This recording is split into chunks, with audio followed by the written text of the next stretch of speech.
Hello, friends, and welcome to another episode of Audit Bites, episode number 47, where today we're going to be talking about board governance gone wrong. Again, welcome to Audit Bites, the podcast where we help you unleash your audit potential. You can catch up on past episodes like our Auditors Imposters on your favorite podcasting platforms, on LinkedIn, on YouTube, or on our website, thatauditguy.com. Again, this is episode number 47. So that means you have 46 other episodes to go catch up on. So now, today, let's just dive right into it, friends. Let's just dive right into it. And I have a question for you. Have you ever worked for a company that went through some crazy changes, almost to a point where you thought leadership was lacking? As a matter of fact, it almost felt like the wild, wild west. Well, of course you have. We've all had those moments. We've all had those moments. For example, imagine being a soap and baking powder company in the late 19th century. Then imagine discovering that competition in the soap market was as fierce as trying to wash away those stubborn stains. That's what happened to William Wrigley Jr. So, in order to fix that, he decided to offer chewing gum as a free bonus with each purchase of his baking powder. Little did he know that this small act of generosity would set in motion a remarkable transformation. Customers were so thrilled by his unexpected treat. The gum, the gum was an instant hit, capturing the hearts and taste buds of people everywhere. It became clear to William that he had stumbled upon something truly, truly special, and recognizing the potential of this chewy delight, he decided to make a bold move. He shifted his focus away from soap and baking powder to chewing gum production, and thus Wrigley's was born.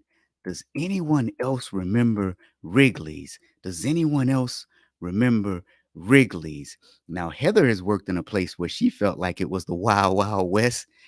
Welcome, Heather. Thank you for joining us today. Now, did you all know that Wrigley's actually started out in the soap and baking powder industry? I didn't know that until I started doing some research, of course, for this episode. You see, in order to bring you guys some of the best information, I have to do a lot of research, which keeps me learning, which is, well, fun for me. But did you know that Wrigley started off making soap? Quite interesting, right? He then introduced new flavors, improved packaging, and then launched a clever marketing campaign that made people everywhere crave refreshing Wrigley's gum. From juicy fruit flavors to minty sensations, Wrigley had a gum for every taste bud. But you know what? The journey didn't end there. The Wrigley Company continued to innovate and expand its offerings. It ventured into other confectionery products like mints, candies, and even oral care products. The empire grew, conquering not only taste buds, but also hearts. But in the middle of all of this, imagine those workers in the sugar and baking powder factories. They probably thought that the company was being run by some crazy corporate executives with no vision or foresight. But that's not necessarily the case. We've seen a lot of companies strategically pivot into a new strategic direction. We've seen it happen a lot, right? For example, did you know? Did you know? Nintendo started out as a playing card company in the late 19th century. However, as the playing cards As the playing card market became saturated, Nintendo explored new ventures and eventually ventured into the video game industry. First, they started with arcade games. You guys remember going into an arcade and putting quarters into games just to play them? Or am I just the only old one here? But first, they started in arcade games. Then they built the home arcade system. The NES, Nintendo Entertainment System. The shift was driven by the company's desire to adapt to changing consumer interest and to capitalize on the growing popularity of video games. Now, Heather said, yeah, she thought it was gum. Yeah, I did too, Heather. I thought Wrigley was just gum. And Mohammed, thank you for joining, my friend. Where are you joining from? Where are you joining from? Okay, but it doesn't stop there. Did you know LG began as a chemical company before diversifying into various industries such as plastics, household products, cosmetics, and obviously the later shift was to consumer electronics because now they manufacture a wide range of things from televisions to refrigerators to smartphones, everything under the sun. But also, did you know Xerox initially focused on producing photographic paper and copy machines? You see, Xerox transitioned into a technology company offering document management solutions, printers, and digital services after it was something else.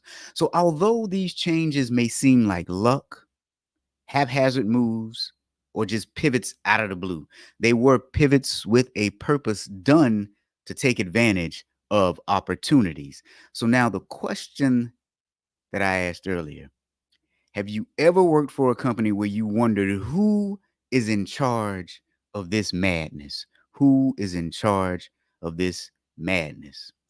Because sometimes we work for organizations and it seems like they do things that are crazy. But most leaders don't make decisions in a vacuum. There is usually a group of people providing oversight and helping to guide the strategic direction of the organization. Now, this group of people is typically known as a board of directors, could be a board of trustees, or just your board. They are very important to the governance structure in an organization. So let's talk about governance. Let's talk about governance. Simply put, corporate governance is just a set of rules and practices that guide how a company is run, making sure that it operates fairly, openly, and responsibly. Personally, I like to think of corporate governance similar to an orchestra. Now, just hear me out because I know what you're thinking. I get these emails all the time. I didn't know where you were going with this, but after you made the point, it made sense. So I know sometimes I say things that you may think, where is he going with this? But imagine a corporate governance framework like a well organized orchestra. Each member of the orchestra plays a different instrument, but they all work together harmoniously to create beautiful music. Similarly, corporate governance brings together different elements within a company to ensure its smooth functioning and success. So here's what I'm wondering. Have any of you ever played any instruments? Heather, you played any instruments before? Because I'll tell you. So as a kid, I played quite a few instruments. I played the piano, and then that migrated over into playing percussion. So I played the snare drum, the timpani, the bass drum, the xylophone, and a few other things. So if you've ever played an instrument, especially in a band, you kind of know what I'm about to say here. So let's break down each of the elements of the corporate governance structure. So you have your board of directors, and they can be compared to the conductor of the orchestra. They provide guidance, they set the tempo, and they ensure that every member of the company is working in sync towards a common goal. Just like a conductor leads the orchestra, the board of directors leads the company, overseeing the strategy and overseeing its operations. Ah, now Heather, you played the recorder. Was that like in sixth grade when we had to buy one of those recorders and learn how to play Mary Had a Little Lamb? I remember that. That was a fun time. I remember playing the recorder. Do, do, do. Okay. I remember playing the recorder. I remember it well. I remember it well. All right. Bear with me just one moment, my friends. I think I might be having a technical difficulty here. Oh, nope, we're good. Okay, so now think of your board of directors as the conductor. Now, your shareholders are like the audience of the orchestra. They invest in the company and expect a return on their investment. But just like the audience expects a captivating performance, shareholders expect the company to perform well. So shareholders provide support, whether that's financial or from a knowledge standpoint, and they have a vested interest in the success of the company. Now, there's the management team. The management team can be seen as the musicians in an orchestra.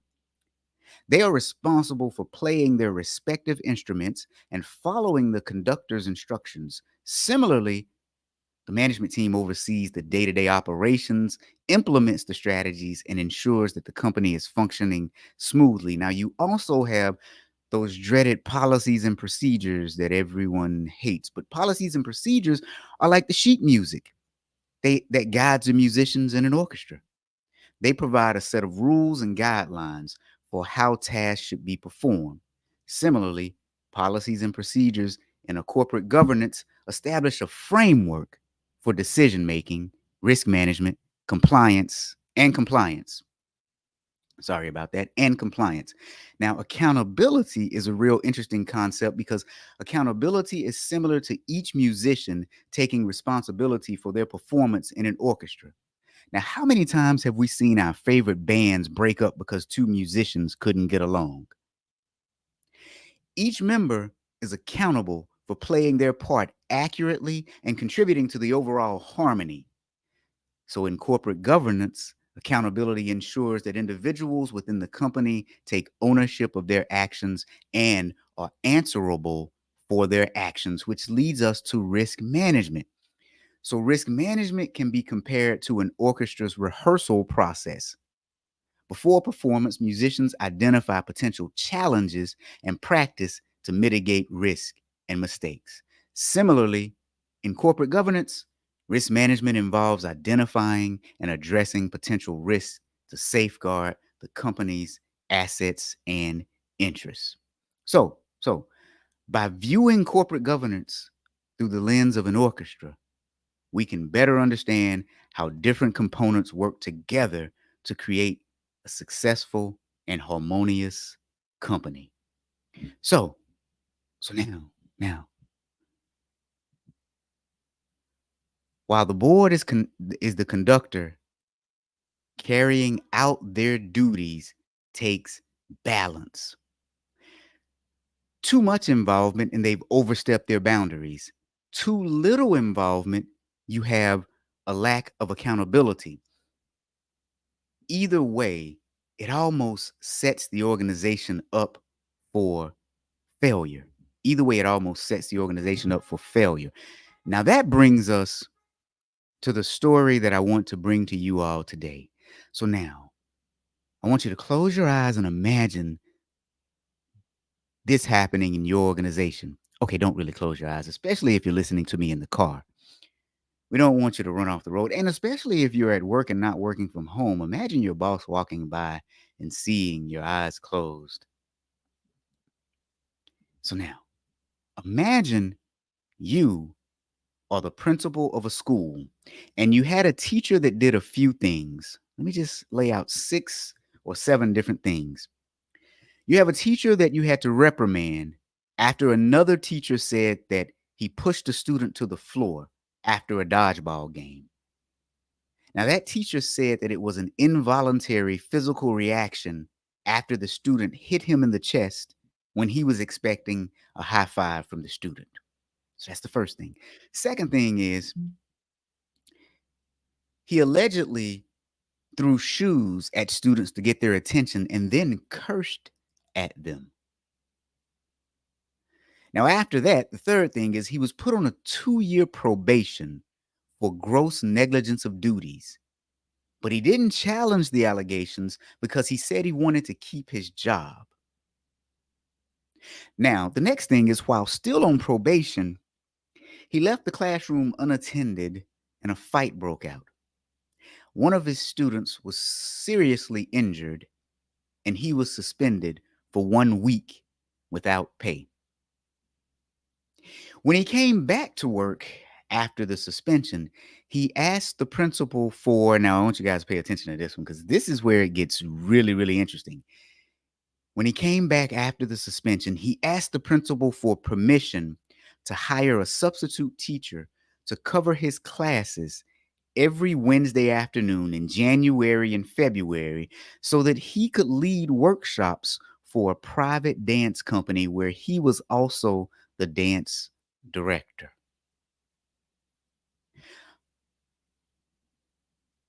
Let me say that one more time. He asked the principal to hire a substitute teacher for Wednesday afternoons in January and February so that he could lead workshops for a private dance company where he was also the dance instructor. Yeah, Heather says he is not a good teacher. Heather, I am right there with you. That doesn't sound like a good teacher to me either. Does not sound like a good teacher to me either. So let me ask you all, would you hire a substitute teacher for a teacher to go and work a second job? Would you, is that something that you would do in your organization? Is that something that you would do to support your employees? I'm just curious if that's something that's normal. Is that something that we would do in the normal course of business? I know my answer to that, but I'm just really curious. Is that something that's normal? And is that something that you would do for your workers in order to support them in outside endeavors? Now, the principal, the principal turned him down for a few reasons. The principal turned him down, citing, well, first of all, they were under a union contract that expressly prohibited educators from working a second job during school hours. She also said that she couldn't justify the cost of a substitute teacher for this particular purpose. And that actually makes sense to me to say, no, it's not acceptable. Heather said in her company, it might work, but not as a school teacher. You'd have to use PTO days. Yeah, that just kind of makes sense. You'd have to use PTO days. So let me tell you what happened. He performed the second job anyway. He called in sick during the winter, and it was always on Wednesday afternoons. Then in March, he decided to fly to North Carolina and serve as a paid judge at a dance competition during school hours after his principal denied his request for unpaid leave. So at this point, I'm assuming he had used up all of his paid leave, especially if he was calling in sick January and February. So I said, imagine if this had happened to you. But this is exactly what happened in Portland, Oregon. The principal fired the teacher. However, however, the board stepped in and said, nope, you cannot fire him. The board stepped in and said, you cannot fire him. So the question that I have for you all listening,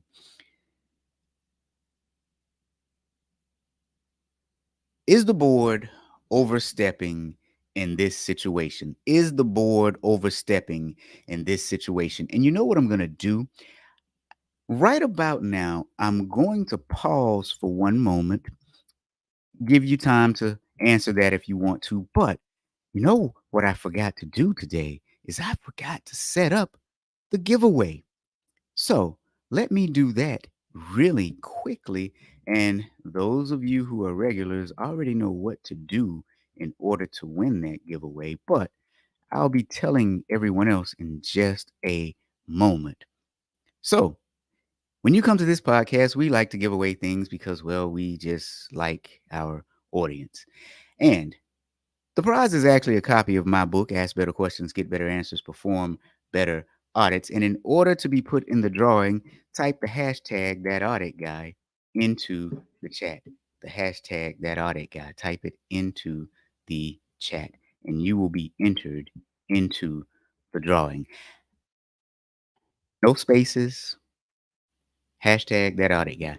As a matter of fact, I just dropped it in the LinkedIn chat for you all if you just want to simply copy and paste. If you want to copy and paste it.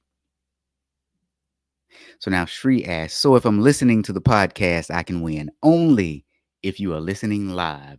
Only if you are here with us live today. Oh, boss, my man. I did not know you were here. You have been quiet this entire time. Good to see you, man. Hey, I got your message. We do need to do another show together at some point in the future. So let's make that happen, my friend. Let's make that happen. Shri is here. Shri says that audit guy in the chat. Yes. Okay, so now back to my question. In this situation, when a teacher had documented instances that he was, well, breaking some rules, when his principal fired him, the board stepped in and said, no, you cannot fire him. So, my question to you all is the board overstepping in this situation? So, for those of you who have been listening, you've heard the stories about Wrigley chewing gum and Xerox, and you probably wondered, well, what in the world does this have to do with corporate governance? Now, we're in the meat and potatoes of it. So, here we are, where the board has told a principal that he cannot fire a teacher who has documented cases of not just bending, but breaking the rules. Wendy, good to see you here. Good to see you. So, what do you all think? Is the board overstepping its is the board overstepping in this situation? Is the board overstepping in this situation? Now, there's that book that I told you you will win if your name is drawn. And we'll do that drawing at the end.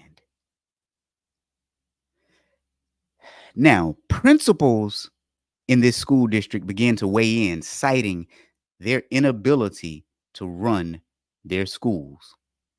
One board member who wanted to uphold the firing said he saw it as an open and shut case.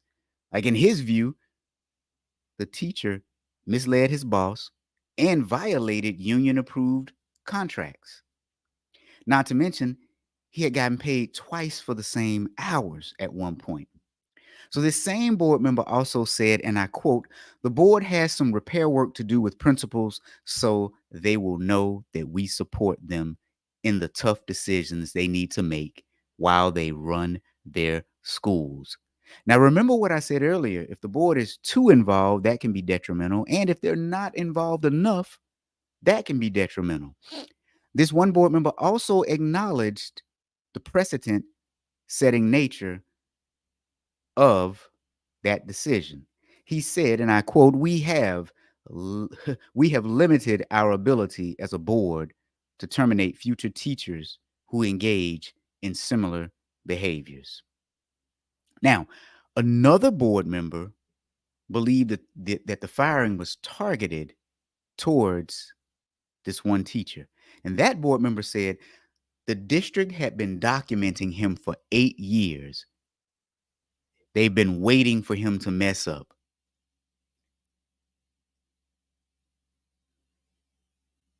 Now, I can't imagine a board being a part of a non-executive hiring and firing decision, but apparently this might be normal in some places. So if anyone else is as shocked as I am, under Oregon state law, school board members have to sign off on a superintendent's plan to fire a certified educator. So anytime a certified educator needs to be fired, the board has to actually sign off on it.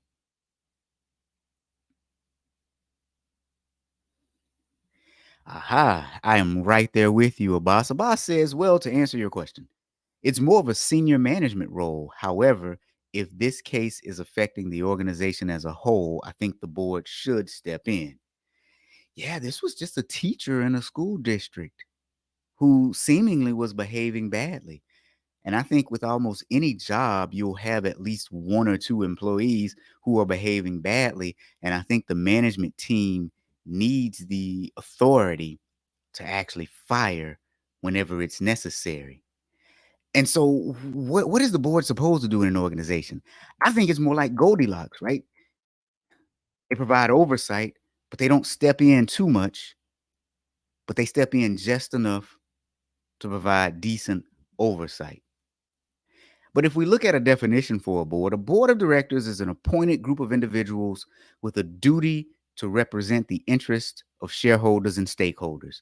They help the organization stay on track with its goals and make sure it's doing what it's supposed to do. Now, they also choose and oversee the person in charge of running the organization, the CEO, the executive. They also make sure that that chief executive officer is doing a good job. So that is the responsibility of the board.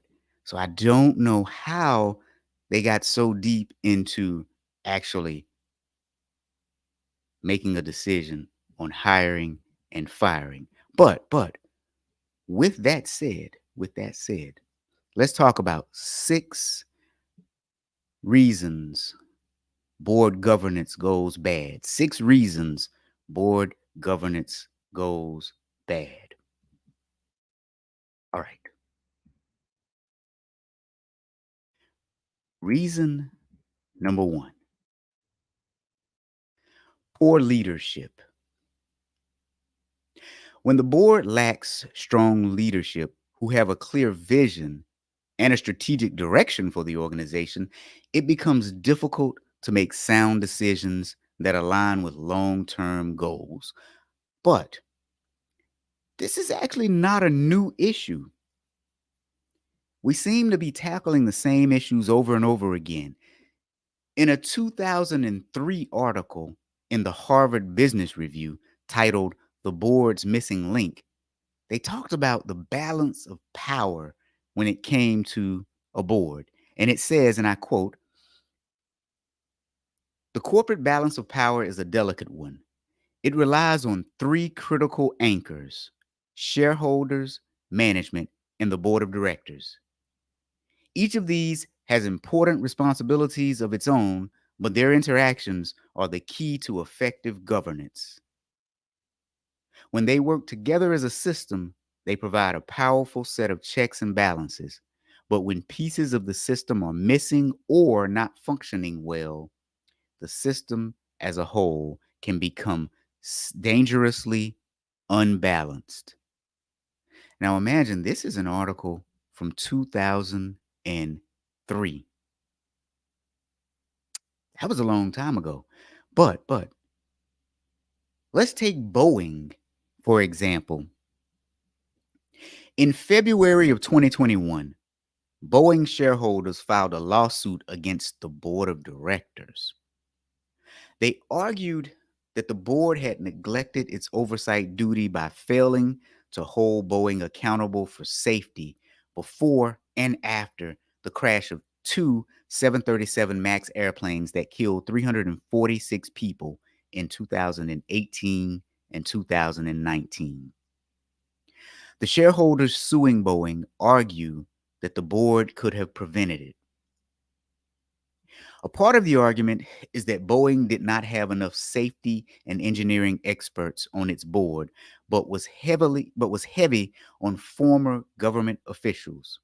For example, 4 of the Boeing board members named in the suit were former government officials in positions unrelated to the aviation industry. One was a former ambassador to the UN and a former White House chief of staff. Now, also, there was no mechanism for receiving alerts from whistleblowers. And the shareholders are saying that this was counter to industry standards and should have been something that the board would have known to implement.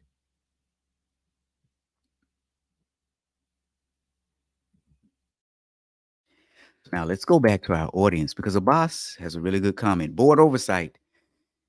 They should allow senior management to practice their authority. Otherwise, there will be overlapping and disputes. Exactly.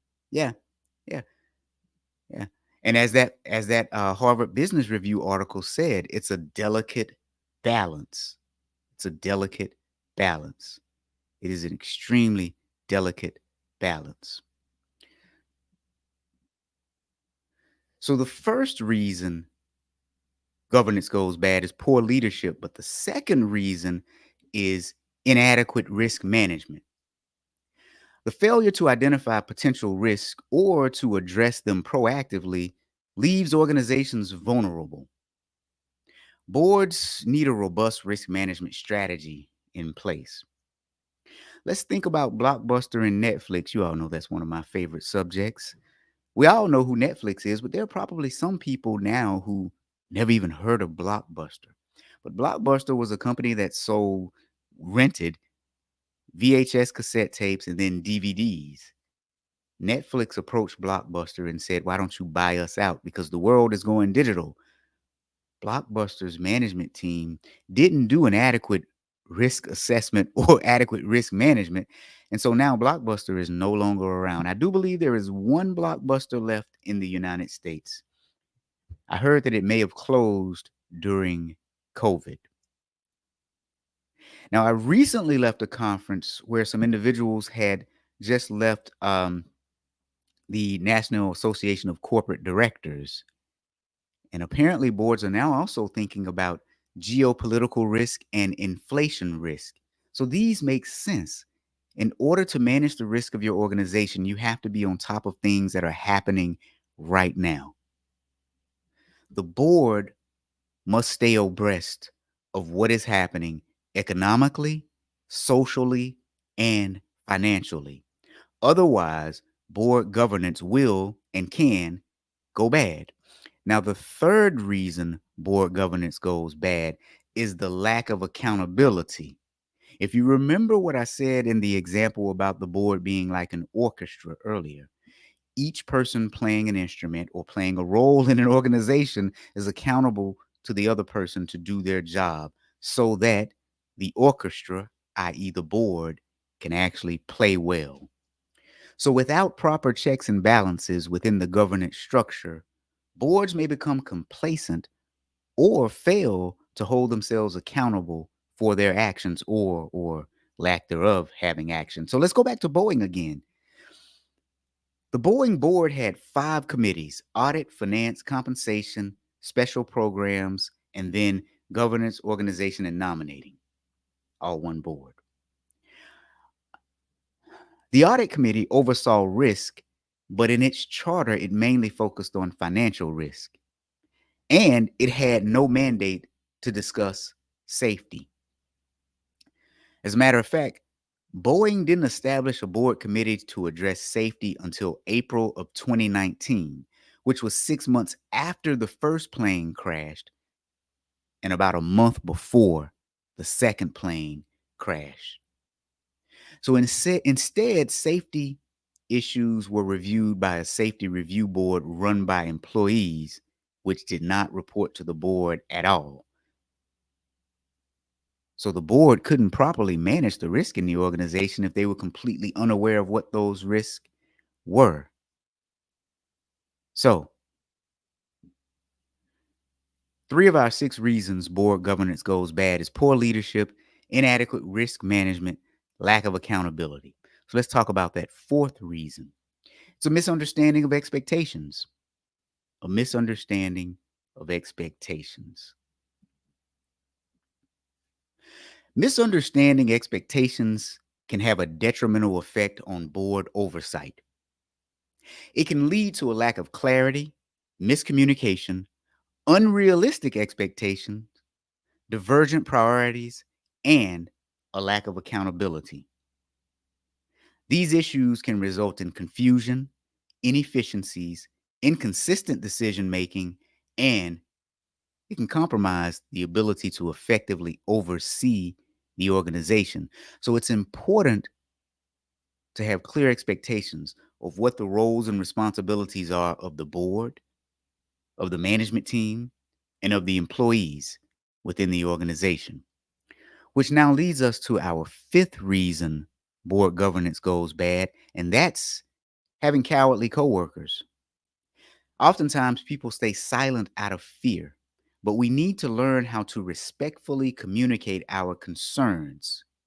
If we go back to Boeing, they had no whistleblower hotline. However, several employees knew what was happening. Boeing has gone to court already for these plane crashes, and when you look at the evidence, emails, text messages, there were a lot of individuals in the organization who knew that these planes were faulty. As a matter of fact, one individual, almost in a laughing like manner, um, said that they were tricking the transportation authority. Cowardly coworkers is one reason that board governance goes bad. Now, let's get to our sixth reason, and that's having the wrong relationships. You see, oftentimes in organizations, we can have a management team that is entirely too close to the board of directors. Now, this is extremely prevalent in nonprofits. And when they get too close, sometimes they lose sight of their oversight responsibilities. Now, the converse to that is you could have a board that is not close enough to the management team. And in that case, they don't have the communication or the information that they need to appropriately do their duties as a board. But poor board governance has severe and stiff consequences for organizations. Many organizations have not been able to pivot quickly enough in order to stay in business, like Blockbuster. Some organizations, the lack of governance has led to the loss of life, hence the case with Boeing. And for all the cases that we are aware of, there are so many other cases where we don't even know what has happened. So, the six reasons board governance goes bad. Now, obviously, there are a lot more reasons than this. But hey, this is a 45-minute show. We can't cover them all. But six reasons board governance go bad: poor leadership, inadequate management, lack of accountability, misunderstanding the expectations, cowardly coworkers who don't speak up when something is wrong, and having the wrong type of relationship with the management team in the organization. Now, my friends, this is episode 47 of Audit Bites. If you would like to have your name entered into a drawing to win my book, Ask Better Questions, Get Better Answers, Perform Better Audits, drop the hashtag that audit guy into the chat. And while you all are doing that, give me one moment to actually set up the giveaway so that we can have the drawing. You know, we're auditors here, so the drawing has to be independently done where I have absolutely no control over what's happening and who the winner is. So bear with me for one moment while we set up that drawing. Now, there's one other thing that I want to ask you all while I have you here. My man Philip is here. Philip, good to see you, man. And Roxanne, you want to do hashtag that audit guy, no spaces, and you want to do it like my man Philip did here. You want to do it like my man Philip did here. So there you go, Roxanne. You see, we do it live here. This is interactive. Where else are you going to get audit discussions in a live and interactive environment? Now, Speaking of that, I have something else I want to ask you all about. I have something else that I want to ask you all about. I'm curious if you're interested in joining a WhatsApp community with, well, little old me, where we discuss audit issues regularly. If you are, there's a barcode over here, over there. Yeah, right there. Yeah, there we go. There's a barcode right there. Click that barcode, and you'll be taken to the Telegram. I'm sorry, the WhatsApp community. Yeah, Philip says copy and paste works wonders. Yeah, man, I drop it in there for people because I don't want anybody to miss out and then say, well, that's not fair. My name didn't get put into the drawing. My name didn't get put into the drawing. Okay. So now, if you want to join the Telegram community, I'm sorry, WhatsApp community. Sorry, I keep saying Telegram. The WhatsApp community, a boss I know you're going to join. You should be the first person I see over there. There's the QR code. Scan that, and you will be taken to the community. You will be taken to the community. Okay, so now, without further ado, in other words, I'm going to shut my mouth. We're going to make the drawing happen.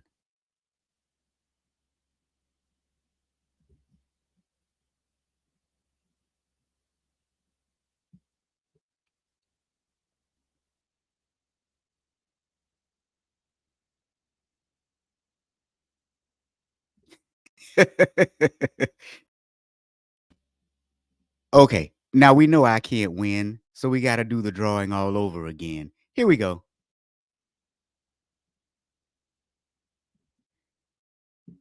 Let's draw again.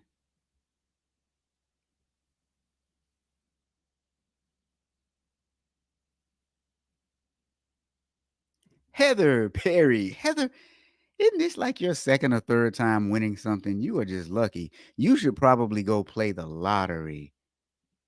Definitely joining a boss, man. Look, I'll be glad to see you in there, man. Oh, and you also have a feeling that you're winning, but Heather, Heather won today. I look after I won for some strange reason. Yeah, Phil, man. We do it live, man. So we redrew it. Heather, you might already have a copy of the book, Heather. So let me know. Let me know, Heather. We'll talk offline. There's no need in having everyone else listen in on our personal private conversation. Yeah, only the second time you've won, but how many of you all have never won anything in your life? Heather, you need to go and play the Florida lottery today. You need to go and play the you need to go and play the Florida lottery today, my friend. Today. Not yesterday, not tomorrow, but today. Okay. So, so my good friends and family. Uh-oh. Wait a minute. Well, that didn't work out the way that I wanted it to.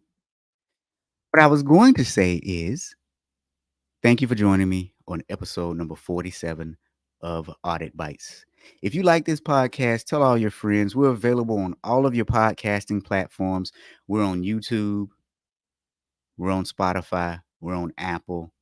Tune in, spread the word to your friends. And if you need a kick butt audit trainer, you're looking at him, especially if you like the way this presentation went. This is kind of my style. We weave in stories, audio, video, articles, etc. That auditguy.com is my website. Until next time, thank you all for joining me.